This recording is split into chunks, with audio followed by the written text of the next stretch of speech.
pollution problem is bubbling up to the surface and killing life off below. The Yamuna River revered.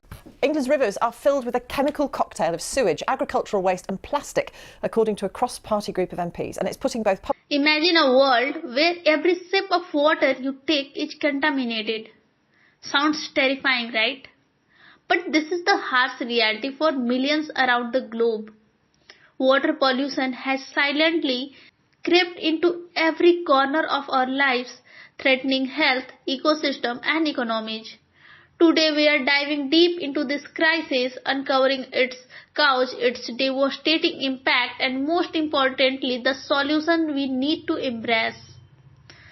Stick with me till the end to understand why water pollution is everyone's problem and how we can turn the tide. Let's start by understanding what's causing this crisis. First is industrial waste. Factories worldwide release over 300 million tons of hazardous waste into water bodies annually. For instance, in China's Pearl River, the untreated discharge from manufacturing plants have turned the river black, destroying marine life, putting nearby communities at risk. Second is plastic pollution. Every year, about 8 million tons of plastic enters our oceans. It is not just the floating garbage patches, like the Great Pacific Garbage Patch, that are concerning. Microplastics have invaded 80% of our drinking water, poisoning long-term health risks. Third is agricultural runoff. The fertilizers and pesticides used in farming often end up in rivers and lakes. In the Gulf of Mexico, this runoff has created a dead zone, an area so low in oxygen that marine life can't survive. And this zone is as large as New Jersey. Fourth is sewage and urban runoffs. Over 80% of wastewater globally is released into water bodies untreated.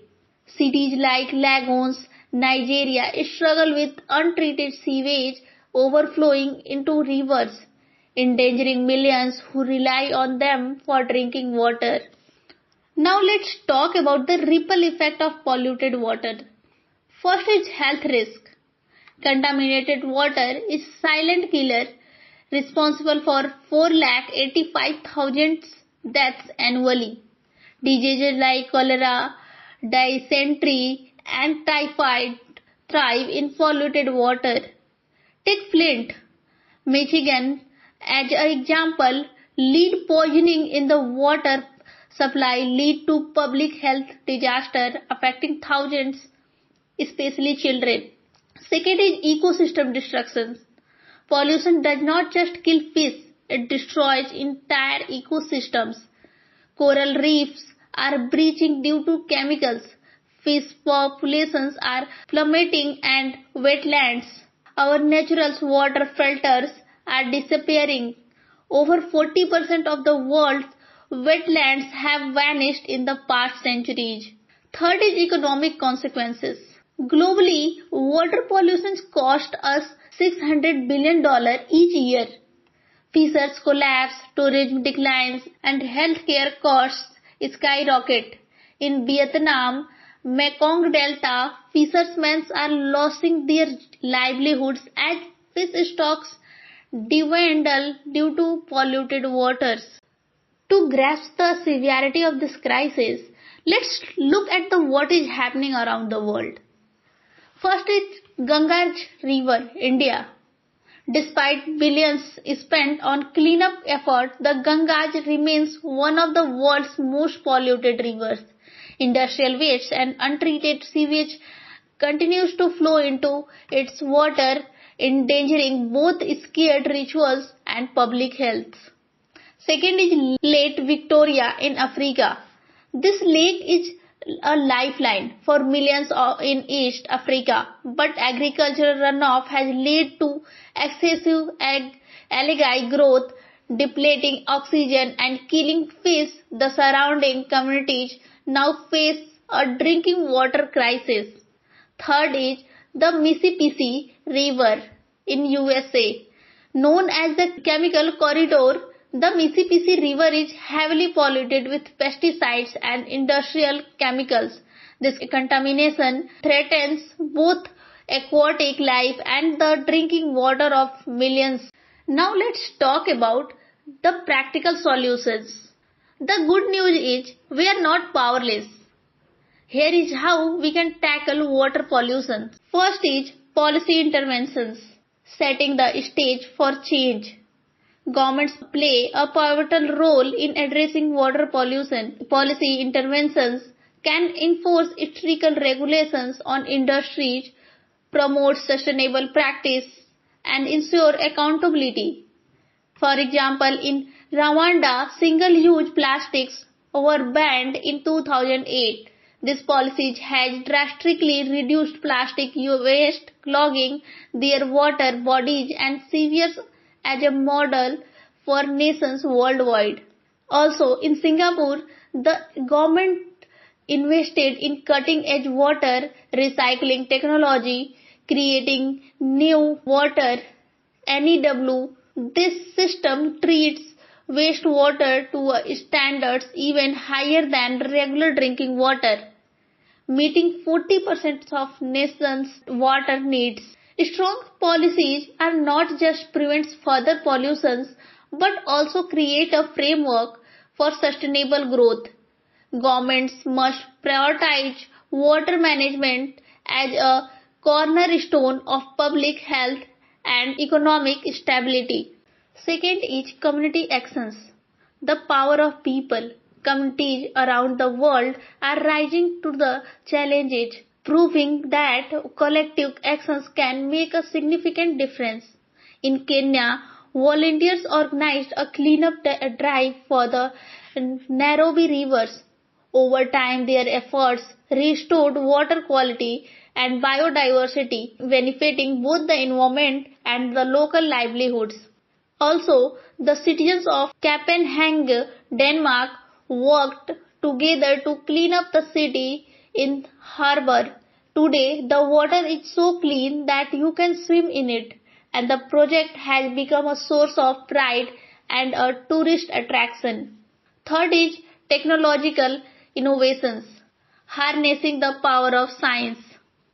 Technology is transforming the fight against the water pollution. From ocean cleanup drives to AI-driven solutions, innovations is offering hope. For example, the Ocean Cleanup Project. Imagine a system that sweeps the oceans like a vacuum cleaner. The Ocean Cleanup Project uses large floating barrier to collect plastic waste from the Great Pacific Garbage Patch. So far, they have removed over 1 lakh kilograms of waste.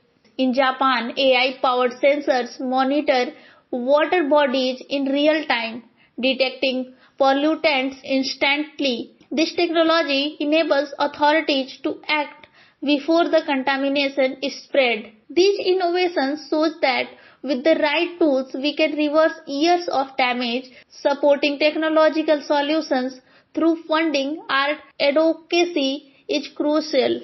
Fourth is corporate responsibility. Businesses as change makers.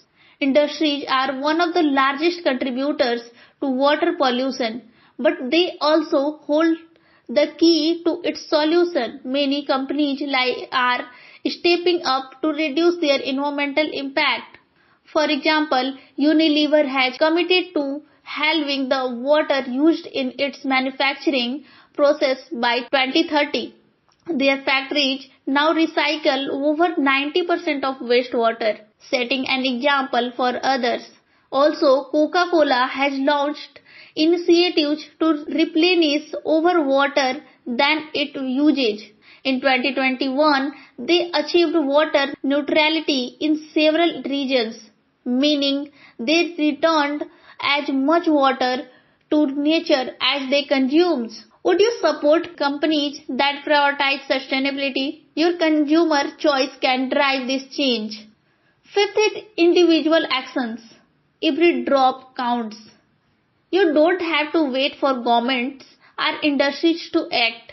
Each of us has the power to reduce water pollution through simple everyday choices like avoid single-use plastics, switch to reusable bottles, bags and straws. A single-use plastic bottle take up to 450 years to decompose. Imagine the difference you can make by cutting it out. Second is disposal of waste responsibility. Ensure you are not pouring oil or chemicals down the drain. These substances eventually end up in river and oceans, harming marine life. Third is conserves water. Fix leaks, use water efficiency appliance and turn off the tap while brushing your teeth. Covering water reduces pressure on treatment plants and keep more water clean. Fourth is participate in cleanups. Join or organize a cleanups events. Every spending 1 hour picking up trash from a local water bodies can make a visible difference. What's one change you can make starting today? Let's know in the comments. Remember, it starts with you. 6 is education and awareness.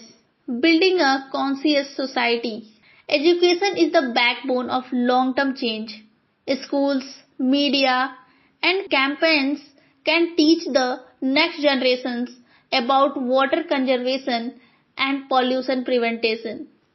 In Sweden, school children participate in workshops about water pollution and even design solutions for their local communities. These programs are creating a generation of eco-warriors. When people understand the problem, they are more likely to act, spread awareness through conversations, social media and events. Conclusion. Water pollution is not just an environmental issue. It is a human crisis. It affects the air we breathe, the food we eat and the water we drink. But the hope is not lost. With innovations, awareness and collective actions, we can protect this precious resource for future generations. If this message resonated with you, share it with others and let's work together to create a world where clean water is a right, not a privilege. Which of these solutions do you think is most effective? Let us know in the comment and don't forget to like and share this video to spread awareness. Thank you for watching this video till the end. So, see you on the next video. Until, take care.